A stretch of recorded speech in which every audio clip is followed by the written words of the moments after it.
ability to systematize, but also focus the work that we need to do amongst the different strands of teaching and learning, facilities, health and safety, food services, etc.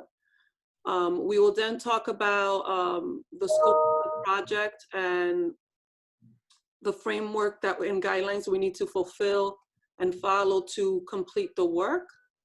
Also, we're going to take a moment to look at the lessons learned from school reopenings throughout the world and talk a little bit about those practices that we could potentially adapt to move the work forward.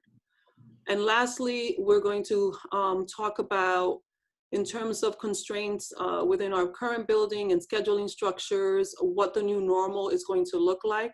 I'm going to be sharing with you on the chat a document from Chiefs for Change that outlines a 100-day working plan that we could potentially utilize as a guiding tool to inform the thinking around those elements that we have to target and focus to move the work forward, as well as engage in initial conversations of how we can bring the work forward and strategize amongst the different groups to ensure that we can expedite the work that needs to be completed by July 24th.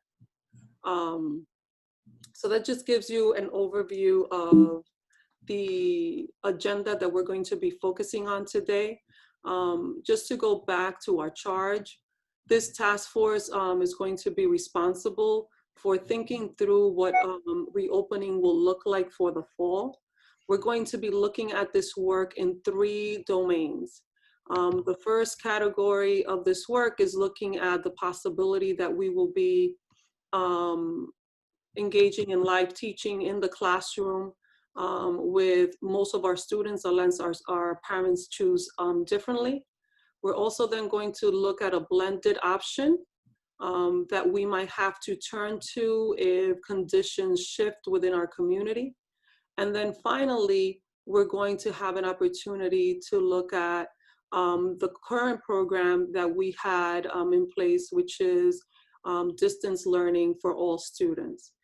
Although we have practice in that area, there's a lot of things that have been learned, and I think that the continual revision of those elements have to be taken into consideration, especially because our early elementary students did not have really the opportunity to engage in distance learning. So there's a lot of learning to take place in that area. And I think that we have to think and strategize what that environment will look like, because I think it's very different from all of the other subgroups. I'm gonna turn it over to Frank, who's gonna talk about some of the parameters that have been set by the state and some of the guidelines that we need to keep in mind. And then we'll then further discuss what are some of the constraints given the limitations around our infrastructure that we will have to keep in mind as we think through the work within the different subcommittees that will be identified. So Frank, I'm going to turn it over to you. Thank you, Dr. Estrella. Good afternoon, everyone. It's good to see everybody on this Zoom call. I'm going to go ahead and share my screen. And while I work on that, let's see, I think, Dr. Estrella, did you unshare? Okay, it looks like you have. I'm going, let's see, entire screen, application window, got it, okay. And I'll also say that at some point during this meeting, Ralph Valenzizi, who is on the call, has a survey link that he's going to be sharing in the chat box of this Zoom call. And each of you are going to be asked to priority rank the top 3 categories that you could see yourself really helping to support the district.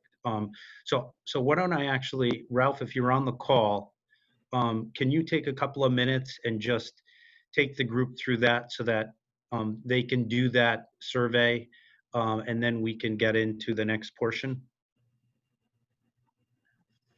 Sure, Frank, I'd be happy to.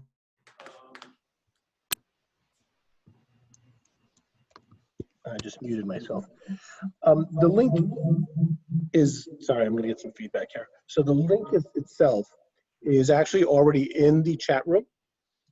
So if you take a look at the chat, you just click on the form. What it's going to ask you to do is to complete very quickly your name, and you have 3 questions. All of the subcommittees are listed there under 3 questions. Just choose for the first question what your first preference of subcommittee would be. Choose for the second one your second, and then obviously the third, choose your third preference for subcommittee. I think that's really about it, though, Frank. So. You need access, Ralph, to the form.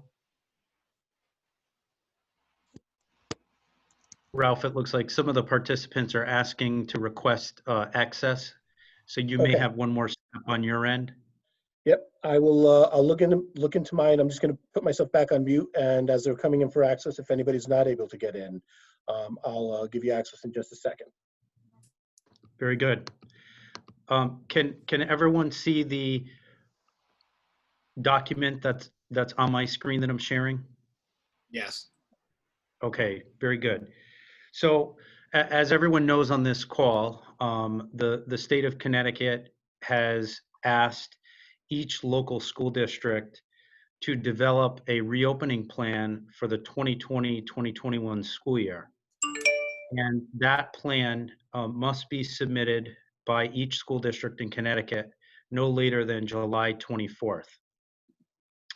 Fortunately, the district has been simultaneously working on and thinking about both the summer school reopening as well as the fall reopening. So, many ideas have been percolating. We have been doing our research, as the superintendent suggested a bit earlier. We have some best practice examples internationally that she will talk about shortly. And so we're feeling confident going into this process. And the purpose for this next portion of the presentation is really just to acclimate you with the sorts of things that the state expects to see in this plan. Each of you on this task force will be involved in a more focused area of the reopening based upon your interest level and your survey responses today. So project background and description is straightforward. The reopening guidelines mandate that each district prepare and submit a full reopening plan. And they ask that the reopening plan include 4 major areas, but really 3 plans that we need to be able to submit to the State Department of Education. And I've highlighted them here for you in a color coordination. The state is looking for each school district to provide a full remote learning operation in the event that there is a high community spread of COVID-19 in Fairfield County and in the state of Connecticut. And so our plan would include that prong. A moderate spread of COVID-19, the state is asking for us to seriously consider student density and reducing the population of students in any one school at any given time. The standard percentage that gets talked about mostly is that the district can operate at 50% of its normal student enrollment capacity. So as of June 1st, our 1,900 and change, and we expect that by the start of the school year, we will be a district of 12,000. So we're talking about an operating plan in the moderate spread hybrid model of about 6,000 students. And then in the third plan that is difficult to see here because of the yellow and the white font, this is minor community spread, similar to what we are experiencing currently in Norwalk and in Fairfield County. Connecticut has the lowest incidence rate of COVID infection rate in the nation, I believe, at this point. but that is subject to change. But under these circumstances, the state of Connecticut expects that each district will submit a third plan that allows for a full enrolled reopening. All 12,000 students with the ability to take classes. Now, in both the orange and the yellow models, the state has asked the local school districts to provide a remote learning school for any family and child that is fearful about the COVID pandemic and prefers a remote learning experience for the start of next year. And so our orange plan, what we'll refer to as our orange plan, and our yellow plan would include a separate and distinct remote learning portion of the plan for those students who wish not to be in person, either part-time or full-time. And to go back to the red plan, in a high COVID spread, everybody would be remote. And so that's why the remote school that we're going to be designing for the orange and the yellow would just be embedded in everybody's experience if we were in a high COVID spread environment. The green plan won't be submitted, but essentially this is at the point where the state and the country have a vaccination in place. We would have a full in-person experience minus all of the yellow hygiene, sanitizing, social distancing guidelines that we have put in place for summer school and that we would be putting in place in the fall if we did go full in person in the fall. We would be going in as yellow, and there would be most of the current social distancing, hygiene, and sanitizing practices in place now would be in place in September. So if I move now to the high level requirements, this is pulled directly from the state of Connecticut reopening rules. You'll note here the key categories that each of us on this task force must remain committed to.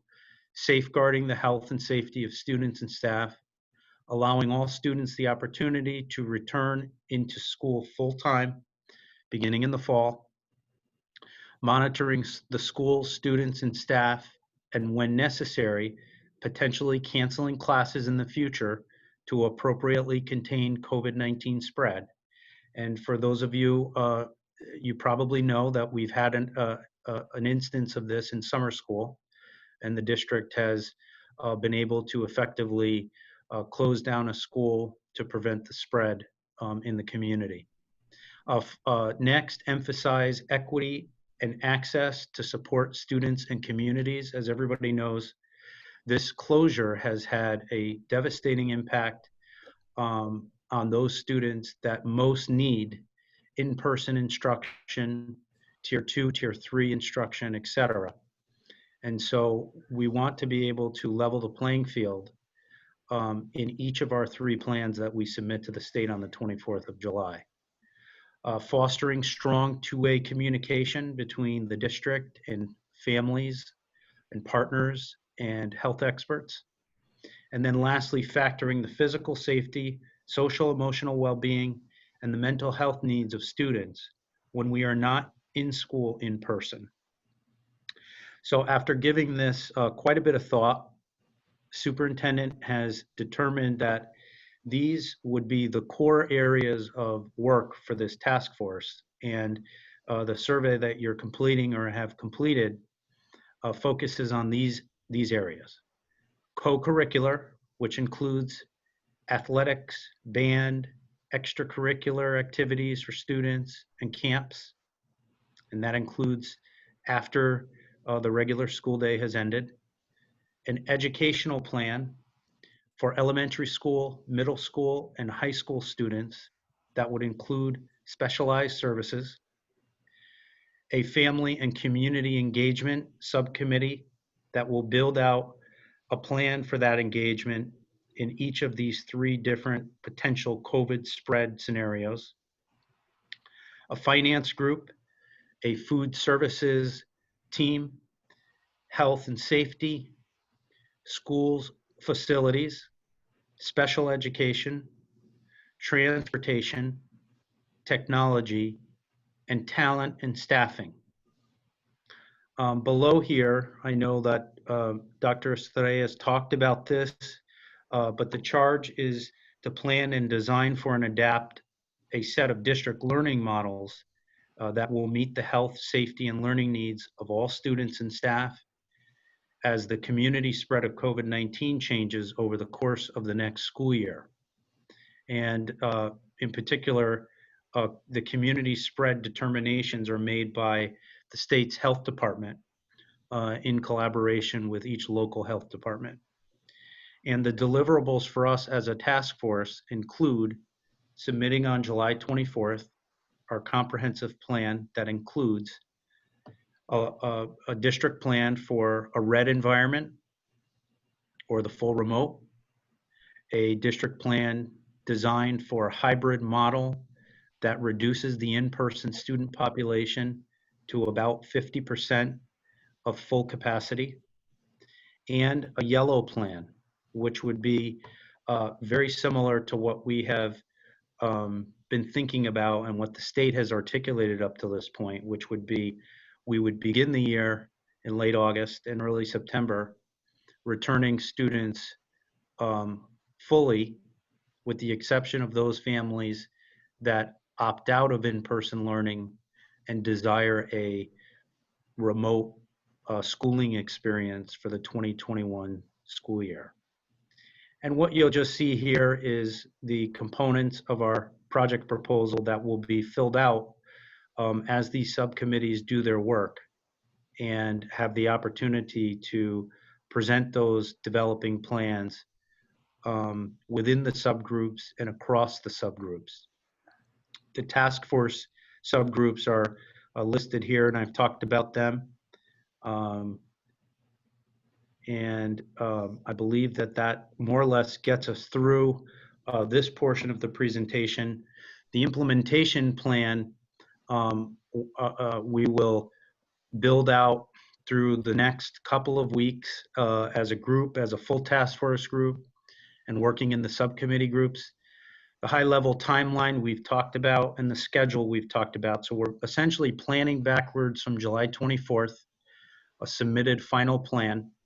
Quite a lot to do in that time period. And Dr. Estrella is going to talk a little bit later in the presentation about her vision for how these subcommittees will do their work together, and then how the leads of those subcommittees will exchange information so that we are building an aligned plan across these various focus group areas. So with that said, I'm gonna stop sharing my screen, and I'll turn it back over to the superintendent. Thank you, Frank. Okay.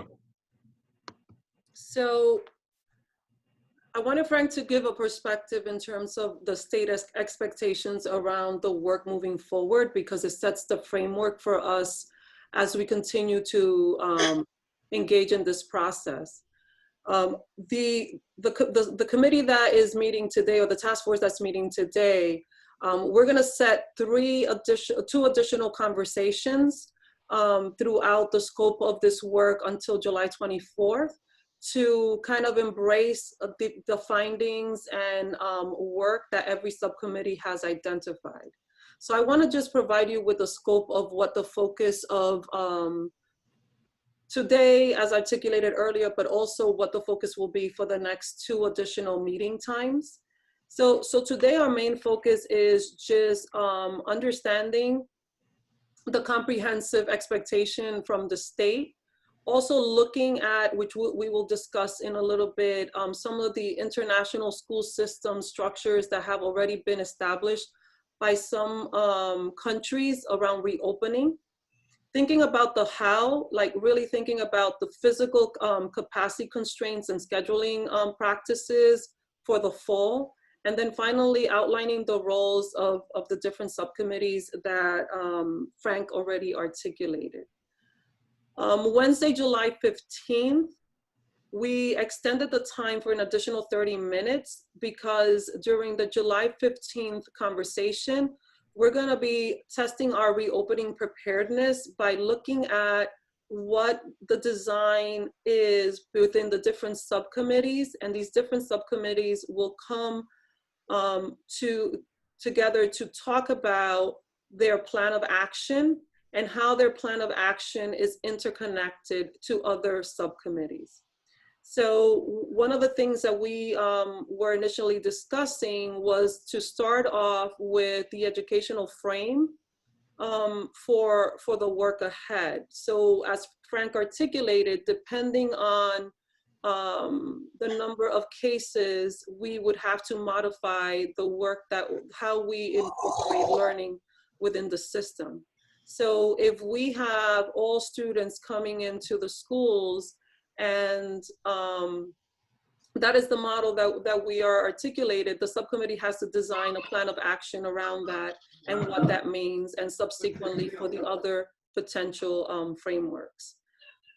With that, once the educational frame is organized, there are obviously financial implications, facility implications, implications around school foods that will play a role.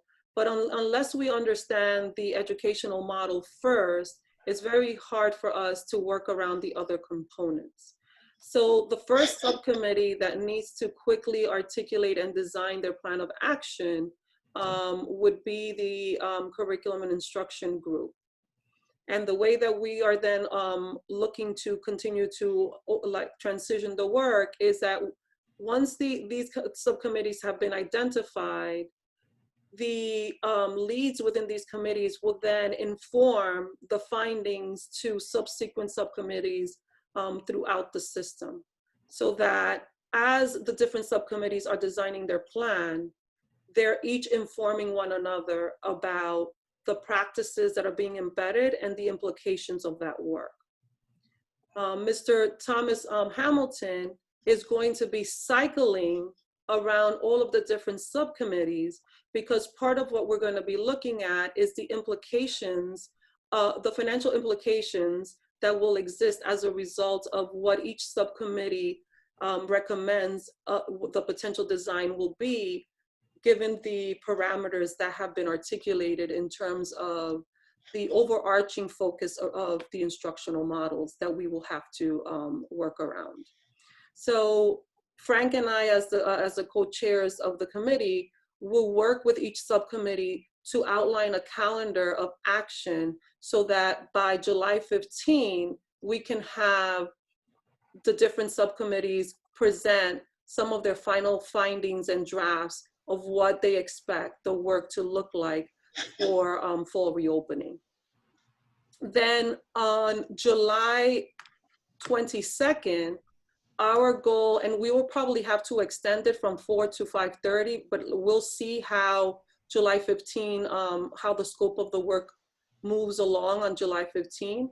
But on the 22nd, then part of what we're gonna do as a collective is talk about how do we stress test our current system that we have designed, and what are the potential scenarios that can alter or impact the system that we create as a result of the current scenarios that we're looking at.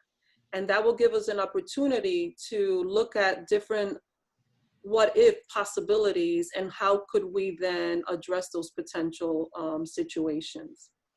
I shared with you a document that I want to show you. Give me 1 second.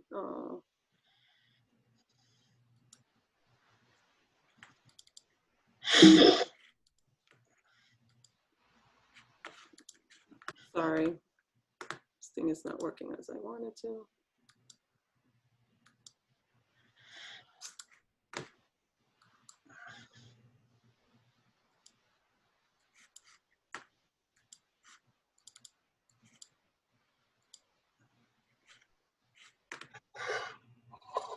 Give me 1 second. I think it's easier if I stop sharing.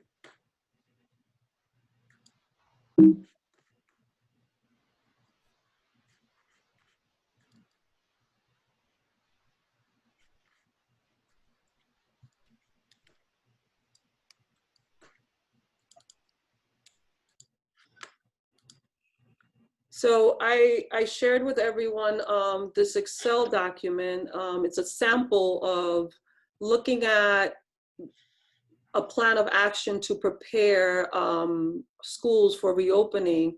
It's technically a 100-day plan, but because we have already started engaging in planning for summer school reopening, a lot of the conversations that happened during that time are elements that we could utilize as we continue in the design of fall reopening. So this tool will provide you a work plan guide, and it's divided into different components that align to the different subcommittees that have been designed, and provides a kind of a checklist of the different components that we need to think about and keep into consideration as we plan out the scope of the work for reopening. It also kind of outlines some of the key factors within the different working groups that will have to continue even post July 24th. Because one of the things that I think is going to be really important as we continue to embrace this work is that the circumstances of COVID are going to create situations that we would always have to come back to the table and further discuss and refine our work. So one of the things that I want the team to keep in mind is that we will have to, beyond July 24th, continue the conversations within the different subcommittees and set an expectation of potentially meeting throughout the week just to reference check and see if anything has changed with the CDC as well as with the state, and what modifications we will have to continue to make until we have students back in our sites. And even then, I think that we're gonna have to have an ongoing dialogue around how things are going, what modifications need to be made based on our learning experiences, and how can we continue to improve our practice. The document also provides some of the milestones within the different categories that the subcommittees will be able to utilize as reference points that they can utilize to inform how they're moving along and thinking through the different components that are essential for reopening. As well as the last component has a series of resources stemming from the CDC and other organizations throughout the country and the world that we can utilize as reference points as we engage in the different conversations amongst the different subgroups, that you can easily turn to this page and click on the link and have additional resources at your fingertips to inform your practice as you're defining the work moving forward.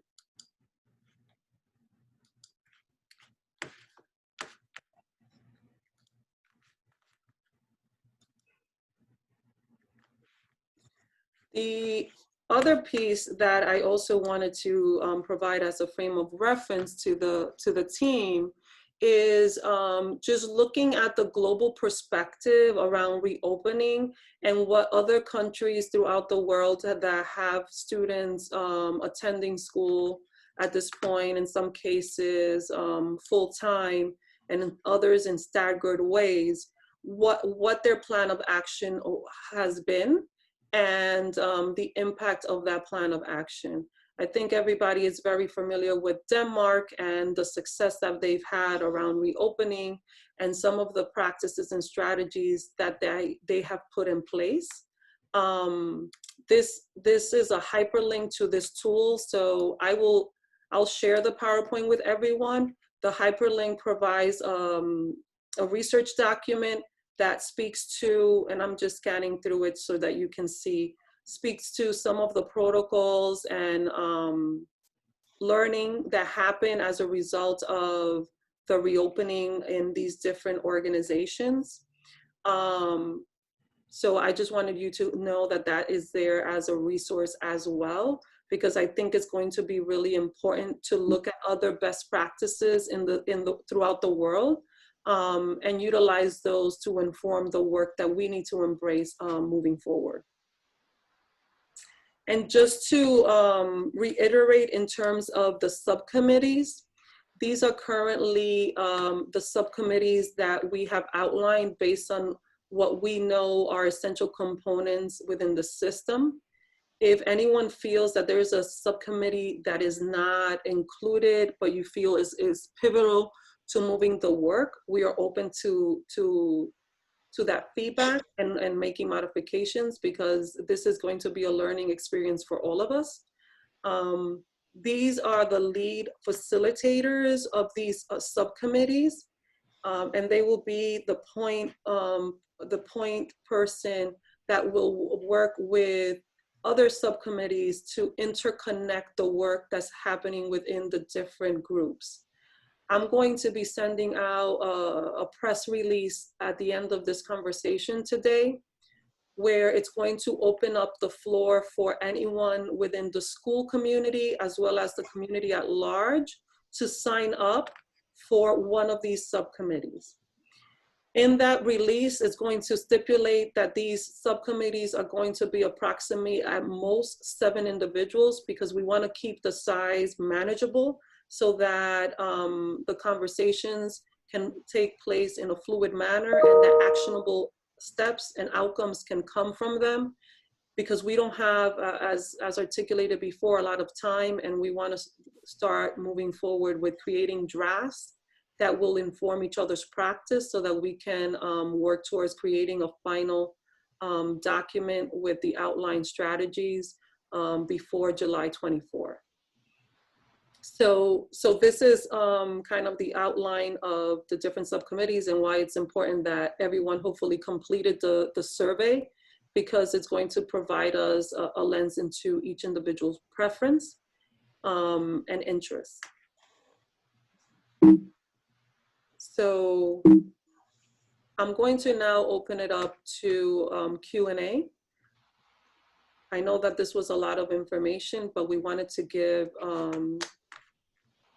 the committee at least a good 30 minutes to kind of digest and ask questions or bring up topics or ideas that they feel are pivotal to moving this work forward. So I'm opening the floor to the group.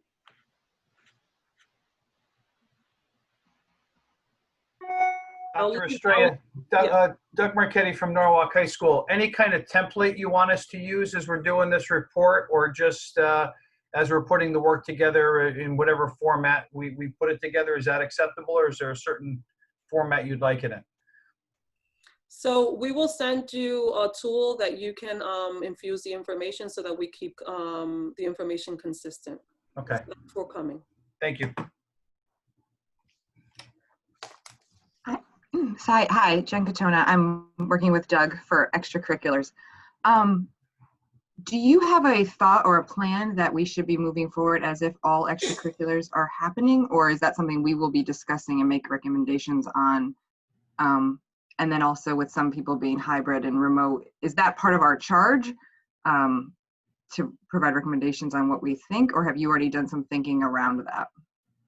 So that is your charge, to think through what that will look like specifically, and in keeping in consideration some of the risks associated with some of the extracurricular. For instance, chorus is one that we will not be able to do in person. So thinking strategically of what alternative options we could potentially offer to provide that opportunity for students in a different, either remotely or in a different type of environment.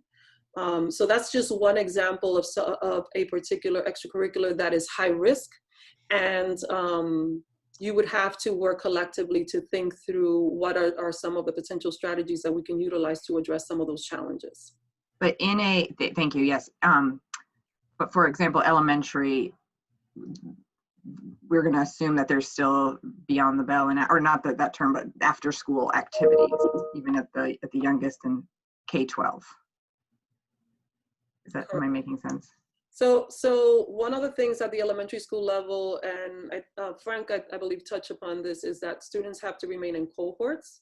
Right. So in thinking about elective and extracurricular, even in after school activities, thinking about how the group can stay together is going to be really important. And in many cases, teachers might have to travel too, rather than students dispersing to different places and engaging in different cohorts.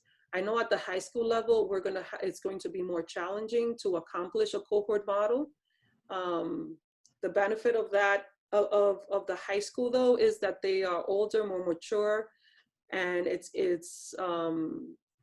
their ability to keep their mask and maintain social distancing as much where permissible is easier than younger children. So in elementary school, you're going to have to think through more of a cohort model to provide those opportunities. Thank you. Dr. Estrella, Scott Hurwitz, Bryan McMahon High School. How you doing? I'm very good. I've had a number of teachers from my building reach out with ideas about things that are more specific to their departments, like my business ed department chair had some ideas. Any thought to a mechanism where teachers who have done some thinking but don't want to participate, in an actual committee, could provide some input that a committee might be able to consider, whether it be like a Google form with each of the subcommittees, and then they can provide input. That's a great idea, and Ralph, we can definitely look into that. Yeah. So if you could send me an email with that perspective, so that then I can make sure that we add it to the things to consider, that would be helpful, Scott. Sure, no problem. Dr. Estrella, Ileana Zuniga here. I'm a parent for West Rocks Elementary. Question regarding, there were some comments on one of the Facebook pages about when the committee was announced about having somebody from the medical profession involved in one of these committees, as some of these districts have had pediatricians or people in the medical field involved. Are we thinking of adding somebody like that to the committee? So I had already the 2 pediatricians reach out, and I told them that I kept their information, and I told them that once the subcommittees were formed, that I would include them in those groups. Thank you. So the Dr. Weinberg from the Department of Health and Deanne will also be part of that committee to support the work in that perspective. Wonderful. Thank you very much. Thank you.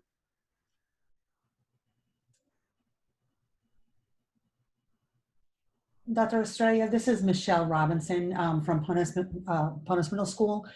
For the educational plan, would that also include, would that subcommittee, would they suggest that maybe there is not co-curricular, or does that come from the co-curricular committee? Like if that committee suggested, a shortened day with only core subjects, would that come from there, or would that work in conjunction, say, with the other co-curricular? So we don't have that option from the state. The state is expecting a full day, unless the only people that have the choice to engage in remote learning, if we are in yellow, is the parents. The parent is the only one that has the choice to create, to ask us that they want their child in digital learning. The one thing that I think was mentioned, one of the things that we're planning to do, and I would love to hear your input, is we're considering doing a reopening registration form where parents would complete this form and let us know what option they would be considering for late August. Do they want to do digital learning, or would they consider coming to, I usually use the term brick and mortar, but coming back to brick and mortar and utilizing that information to inform in our practice as well, because it's going to impact how we distribute the space. Because our biggest challenge is that as a district, we are over 100 and I believe 110 capacity. So having all students present create some significant challenges for us. The one caveat, though, is that the state articulated that social distancing were permissible, right?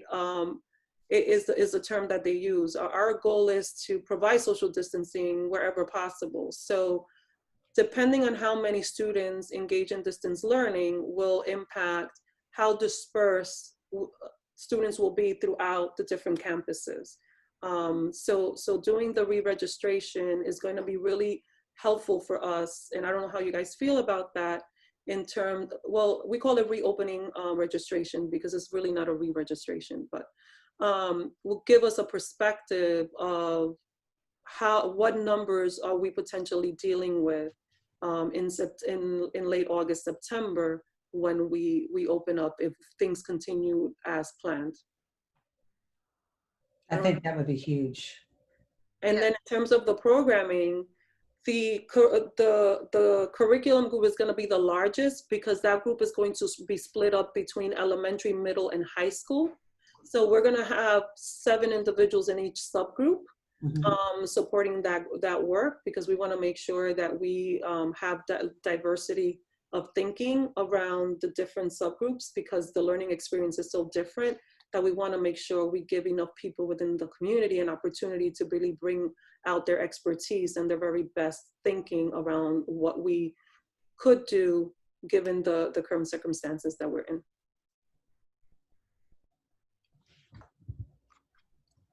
Dr. Estrella, this is David Huvelman. I'm a special education parent.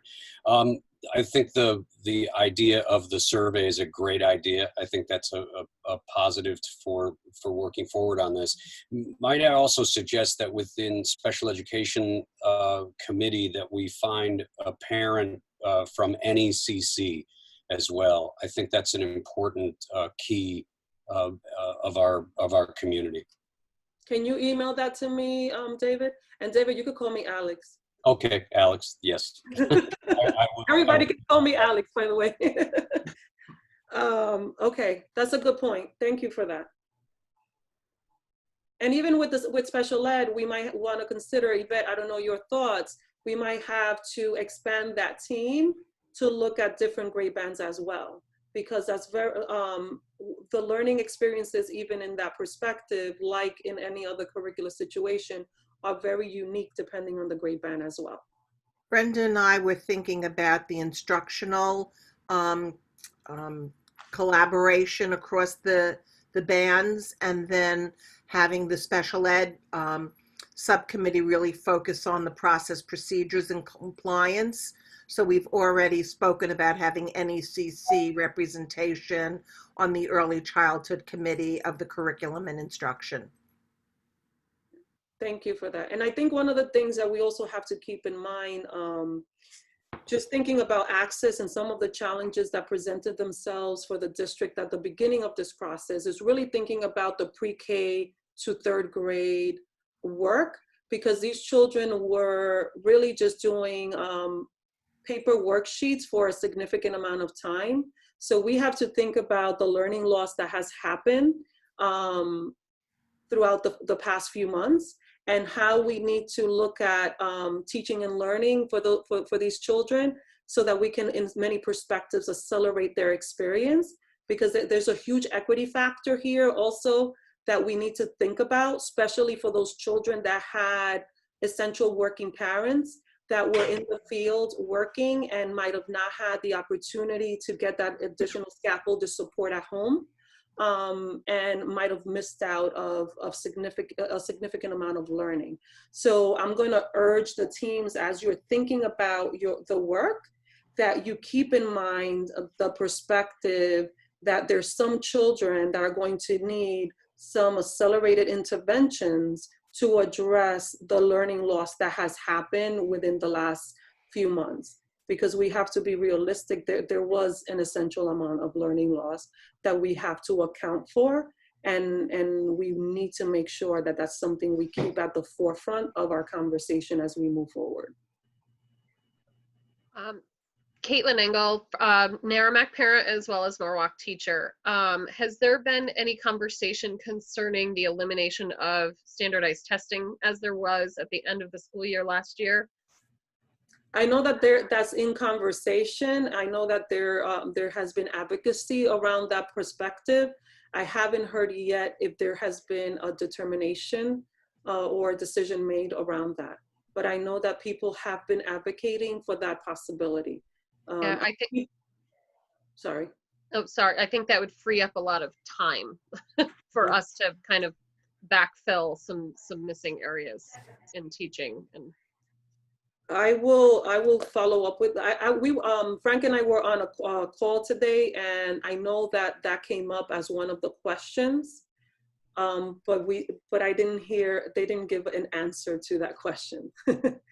So I'll keep my fingers crossed on that one.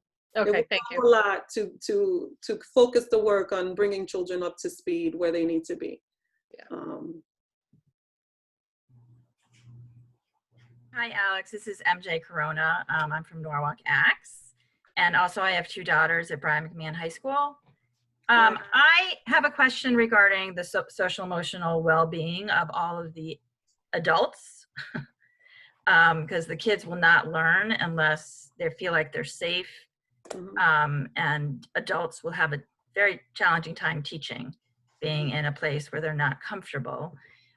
So with regards to, let's say, like community-wide virtual trauma-informed care and self-care workshops, would that fall under family and community engagement, or would that fall under health and safety? It could, both entities could potentially look at that perspective in different angles. I think with the family and community engagement is looking at the whole family and the impact that this has had social and emotionally. The health subcommittee might be looking at this in the perspective of the child and the system at large, including the educators within the system and the impact that this has had for all of us in some shape or form, and thinking through what are some of the supports and interventions we need to put in place as a system to address that need. But I know that the district has, prior to COVID, was embracing some of the, oh my God, mood meter and other social SEL practices. So it's going to be really important for us to take what has already been done and build from it to strengthen the work across the district to support the social emotional needs of students. I know the state has been talking about it and had started to outline some guidelines in terms of what support structures will be in place to help districts in that area. So as I acquire more information, I will be funneling it to the different subcommittees that will be working in those particular topics. Alex, it's Javier. Hi, Javier. Hi, I think also we may have an opportunity in talent and staffing to look at not just at the logistical placements of teachers as they're doing their instructional work, but also we can look at what level of support or types of support may be needed for those teachers who are working remotely on a full-time basis or on a hybrid basis, and those who are in the buildings. And so there may be an element of support from the social and emotional perspective that we can discuss and make recommendations as well. Thank you, that's helpful. And that's where, like, when we come together as a group and we start sharing practices amongst different subcommittees, it's gonna be really important, because that's where we're gonna interconnect the different elements to ensure that the plan is cohesive. And that it's not only addressing the students, which is our main ultimate focus, but also it's addressing the whole system at large and all the members that are impacted by the overall process. And I have one question. Would there be some sort of fluidity to, oh, I'm sorry, Reginald from Norwalk High School, parents choosing to have their students come or not? Is it something they could decide for first semester and not second? And would that also be an option for teachers and other staff members? Or would that be something that is contextually bound? so for the students, the understanding is that a parent can decide to maintain, if a child is already in the school building and the parent decides tomorrow they don't want it, we have to immediately transition that child into distance learning. Vice versa, if the child is in distance learning, we have to immediately transition the child to brick and mortar. So it is the parent's decision, and we have to be prepared within our plan to make those adjustments in a split second. So a part of what in the cabinet we have been discussing is looking at those potential options and how do we create consistency while also providing the opportunity for students to have a smooth transition in or out of the system if they chose to. And when I say in and out of the system, meaning from in-person to distance learning. And is that also true for staff or just? With staff, I didn't hear that articulated. I know that the staff initially will have to provide information in terms of why or why not they can't participate, and then that information will be utilized to make a determination. I haven't heard of, I didn't hear or see anything at the state level describing of like this fluid alternative option for staff, but I can follow up with that question as well. Thank you.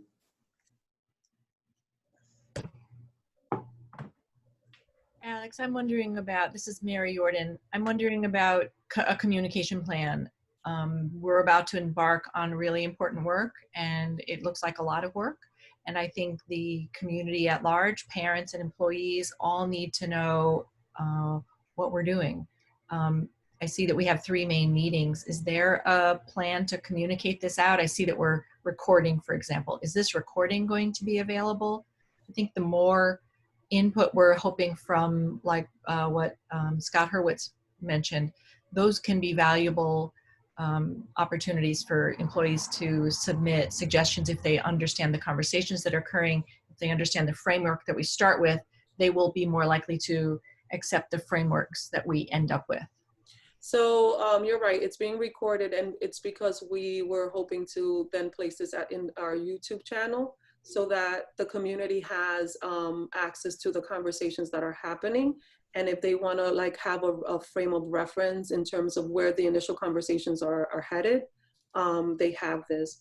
And like I articulated earlier, there will be a press, not a press release, but a information release Brenda will be working on to remind the community of the task force and the work ahead, and also to solicit the participation of different members in the community to join the different subcommittees. And we will make reference to the YouTube link so that if folks within the community want to better understand what the work potentially looks like, they can definitely tune in. Great, thank you. Ileana Zuniga here. Just a quick question regarding parent feedback. Are we considering having some sort of like mailbox for like people to give suggestions or ideas, or like a Google form where like parents can go in? And I mean, I think it would be valuable to crowdsource some of this stuff if people are having exposure to some good ideas. Maybe we could do something like that as well. So I think your suggestion stems back to, I think, what Scott mentioned earlier about having that. So we can perfect. We could potentially have one that is internal for the school community, and then one for the community at large, so that we can differentiate if it's something more in terms of like the instructional component of the work versus other elements that the community might bring to our attention. So those are 2 good suggestions to allow us to gather feedback. So thank you for that. Oh, sure. Alex, hi there. Liz, hi. Norwalk parent and principal at Silvermine. One perspective that I would love to see included here as well from the community would just be voices from the various magnet programs.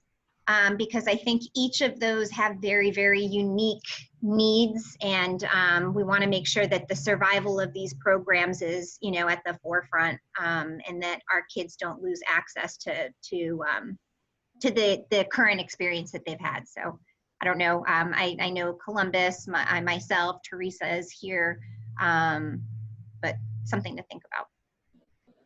So I think that input will come in the curriculum group, because I think that's where the biggest influence of what the unique structures within those models will lie, and the impact, that's where the biggest impact will take place. So I think it's going to be important that if it's not you or the other leaders that are here that have magnet programs to engage in those subcommittees, then maybe encouraging some of your teachers or parents that understand the philosophy and model to engage in those conversations. Thank you. Hey, Alex. Drew Todd from Nathan Hale. I'm a Nathan Hale parent. 2 quick questions for you. I might have missed. When is the reopening registration form going out? So I'm gonna, Brenda, when do you project that document being ready to be public? I'm thinking it would go out on Monday of next week. I don't like to put those out on Friday if possible. And it's not a long one. We're trying to keep it very short and to the point, so that we understand what people are thinking about in terms of their preferences for the fall. We are trying to get as much data as we can to help the committees, subcommittees inform their work, but we also want to make sure that we're keeping it reasonable in terms of what we're asking people to respond to. So that's what we're looking at right now. And one of the things I want to just reiterate with the group, that we're calling it a re-registration, not a survey, because I don't want people to feel that it's optional. I want to make sure that parents understand that we are expecting everyone to complete the document. So I just wanted to put that context out there so that we don't get caught up in calling it a survey and then we don't get the level of response that we really need. And I'm going to really solicit from the leadership to really promote and make sure that all of their students have this document completed, so that we have as close as possible to an accurate number in terms of who's participating in what throughout at least initially. And we'll see how people, because we might start off with a small number, and as people develop comfort in terms of the structures that have been put in place, we might have that number increase, or if things change in terms of our dynamic, in terms of the current COVID numbers, we might have to rethink the whole process. So there's a lot of things to think about. And my second question, I don't know if you'll be able to answer it yet, for the students that choose remote learning, and then some of the students that are in the brick and mortar, as you say, is that going to go on the same time, or will the teachers be doing a separate distant learning class? So that's part of what the curriculum and instruction team is going to think about, but they will probably be happening simultaneously by different personnel, because the people that might identify a health concern or other factors that might not allow them to come to the school building will most likely be the individuals that will engage in distance learning. So they will most likely happen simultaneously, but we will learn more about what that structure will look like once the subcommittees get together and further discuss how they are visualizing this work to be, and what potential options or obstacles they face that need to be taken into consideration. Thank you. Thank you. So I want to be respectful of everyone's time. It's 5:01. I want to thank everyone for joining us today. I'm really looking forward to a collaborative partnership in this work. I know this work is not going to be easy, because it's going to entail a lot of pieces to come together in a very short amount of time. So in advance, I want to thank everyone for being here, for taking the initiative of being part of this conversation. And I'm going to encourage you to talk to your staff, other staff members, community members, to really join us in this effort if they're interested, and especially if they have expertise in certain fields or topics, to really come and be our partners in this work within one of the subcommittees that have been listed. In a little while, you're going to receive the information with the subcommittee assignments based on your preferences. So please stay tuned to that information. And Brenda will be sending out shortly after a press release just soliciting the participation of other community members within the different subcommittees. So again, thank you. Have a wonderful rest of the week. And if I don't see you before Friday, happy weekend. Bye. Thank you, Alex. Thank you all. Thank you. Thank you, everyone. Thank you.